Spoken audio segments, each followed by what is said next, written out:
Muy buen día para todos. Mi nombre es Javier Schneider, estudiante UIS de Ingeniería Electrónica, y el día de hoy vamos a realizar un estudio de análisis estadístico de la longitud del tracto vocal a partir de señales acústicas. Vamos a apoyar con el estudio de datos de Mendeley y además para la comprensión de estos datos nos basamos en el artículo que viene en pantalla, en la que al final del documento se verán referenciados. También utilizaremos la herramienta de MATLAB para el uso de cálculos más precisos y visualizaciones gráficas para una mejor comprensión. En este trabajo aplicamos herramientas fundamentales de probabilidad y estadística para estimar y analizar la longitud del tracto vocal humano, conocida como BTL, a partir de datos acústicos del habla. A través de una prueba de hipótesis y un modelo de regresión lineal múltiple, investigamos si existen diferencias significativas en la longitud del tracto vocal entre hombres y mujeres, y es posible predecir dicha longitud a partir de los formantes. La voz humana no solo comunica información lingüística, sino que también refleja aspectos físicos de quien habla. Uno de estos aspectos es la longitud del tracto vocal, que es el canal que va desde la laringe hasta los labios. Esta longitud influye directamente en la frecuencia resonante del habla, conocidas como formantes, que pueden medirse con herramientas acústicas. Generalmente los hombres tienen un tracto vocal más largo, lo que produce una voz más grave en promedio. En este trabajo, desde la estadística, buscamos estudiar esta diferencia fisiológica y demostrar cómo a partir de la voz es posible estimar la longitud del tracto vocal usando modelos matemáticos. Como parte de la metodología nos vamos a encontrar con 5 pasos, los cuales son los siguientes. Paso 1. Exploración y procesamiento de datos.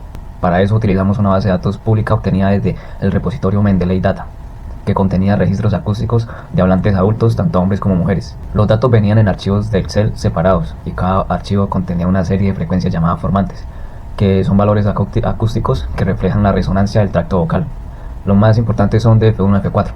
Además, cada registro incluía una frecuencia resonante promedio llamada fin, que está relacionada con la longitud del tracto. En MATLAB Online, primero cargamos cada archivo de forma individual y luego los unimos en una tabla general. A cada registro le agregamos 2 etiquetas importantes, una que identificaba al hablante y otra que indicaba el sexo de la persona. Usando conceptos físicos, aplicamos la siguiente fórmula para estimar la longitud del tracto. Esto se basa en un modelo de tubo cerrado por un extremo, que es un modelo físico simple del tracto vocal humano. Así, convertimos cada frecuencia phi en una longitud física, lo que nos permitió comparar directamente. Luego, dividimos los datos en 2 grupos, mujeres y hombres, con el fin de analizar estadísticamente sus diferencias. Este paso fue clave porque nos permitió aplicar después técnicas de estadística descriptivas e inferencial, diferenciando los grupos. A partir de los datos procesados, realizamos un análisis explorativo descriptivo. Calculamos las siguientes medidas para cada variable. La media, que nos da el promedio de los datos, desviación estándar, que nos indica la dispersión o variabilidad, y el valor mínimo y máximo, que muestran los extremos del rango de valores. Además, generamos gráficos de box-plot, diagramas de caja por sexo, que nos permitieron ver visualmente cómo se distribuyen los datos y si existen diferencias visibles entre hombres y mujeres. Este primer paso es esencial porque nos permite entender la estructura de los datos antes de aplicar cualquier técnica inferencial o predictiva. También nos ayuda a identificar posibles valores atípicos o errores de medición y a comprobar que los datos sean adecuados para aplicar el método estadístico. Paso 2. Prueba de hipótesis sobre la longitud del tracto. Una vez explorados y organizados los datos, el siguiente paso fue determinar si existía una diferencia estadística significativa en la longitud entre los tractos. Para ello aplicamos una herramienta fundamental de la inferencia estadística, una prueba de hipótesis. Es un procedimiento que nos permite tomar decisiones basadas en evidencia numérica. En este caso, queremos decir si la diferencia observada entre hombres y mujeres es suficientemente grande para no atribuirse al azar. Definimos hipótesis nula, H sub 0, como la longitud promedio del tracto vocal sea igual o menor en hombres y mujeres. Y H sub A, hipótesis alternativa, la longitud promedio del tracto vocal es mayor en hombres que en mujeres. Usamos una prueba T de 2 muestras independientes, con varianzas desiguales, conocida como prueba T de Wells. Esta prueba es adecuada porque tenemos 2 grupos independientes, los tamaños de muestras no son iguales y además podemos asumir que la varianza son iguales. MATLAB se encargó de calcular el estadístico T, los grados de libertad y el valor P. El valor del estadístico T fue aproximadamente 37.778 y el valor P fue prácticamente 0. Esto significa que la probabilidad de que esa diferencia entre hombres y mujeres ocurriera por azar es prácticamente nula. Como el valor P es menor que cualquier nivel de significancia razonable, por ejemplo 0,05, rechazamos la hipótesis nula. Por lo tanto, concluimos que existe evidencia estadística suficiente para afirmar que los hombres tienen una longitud del tracto vocal más larga significativamente, a comparación del de las mujeres. Paso 3. Modelo de regresión para estimar la longitud del tracto vocal. En esta etapa, el objetivo fue construir un modelo de regresión lineal múltiple que nos permitiera predecir la longitud del tracto vocal de una persona a partir de su voz, específicamente a partir de la frecuencia de los formantes F1, F2, F3, F4, que pueden obtenerse directamente de una grabación de voz. Es una técnica estadística que permite aplicar o predecir una variable dependiente a partir de varias variables independientes. Se basa en una ecuación del siguiente tipo. Porque la longitud del tracto vocal se relaciona con la frecuencia mediante una fórmula física conocida como, por lo tanto, una vez estimada phi, se puede calcular la longitud del tracto de manera directa. Calculamos phi desde los datos de longitud reales con la siguiente expresión. Definimos los predictores de F1 a F4. Ajustamos el modelo con FitLM en MATLAB, que entrega los coeficientes del modelo, el valor P de cada predictor, el R cuadrado ajustado o chi, el RMS o error cuadrático medio. El R cuadrado ajustado fue alto, indicando que el modelo explica bien la variabilidad de phi.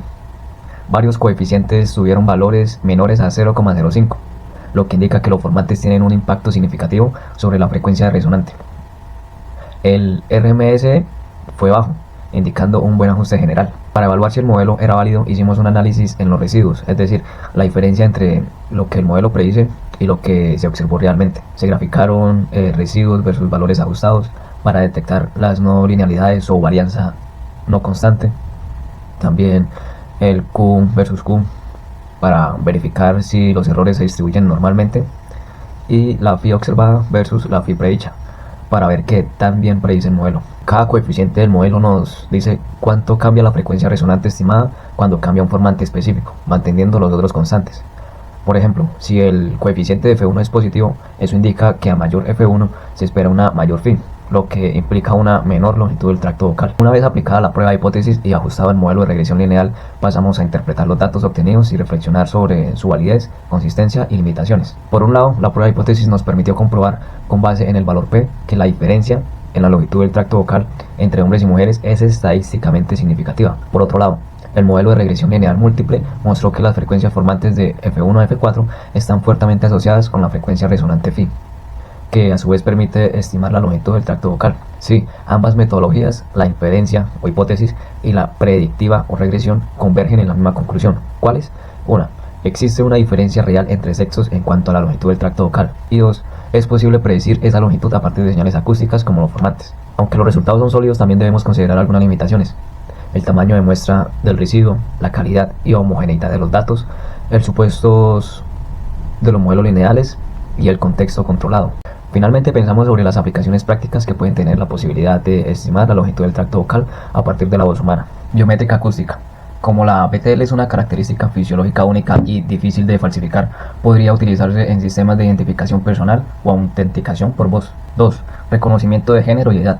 Los sistemas de inteligencia artificial podrían ser o usar la estimación del BTL para mejorar la detección del sexo o la edad del hablante, incluso en ambientes ruidosos. Cambios en la anatomía del tracto vocal. Por ejemplo, por enfermedades neurológicas o problemas musculares, podrían detectarse a partir de la voz. Finalmente, ¿qué podemos decir con todo esto? Bueno, en definitiva, la voz humana contiene mucha información de la que percibimos a simple oído, y la estadística nos permite extraerla, analizarla y convertirla en conocimiento útil para aplicaciones reales. Muchas gracias por su atención.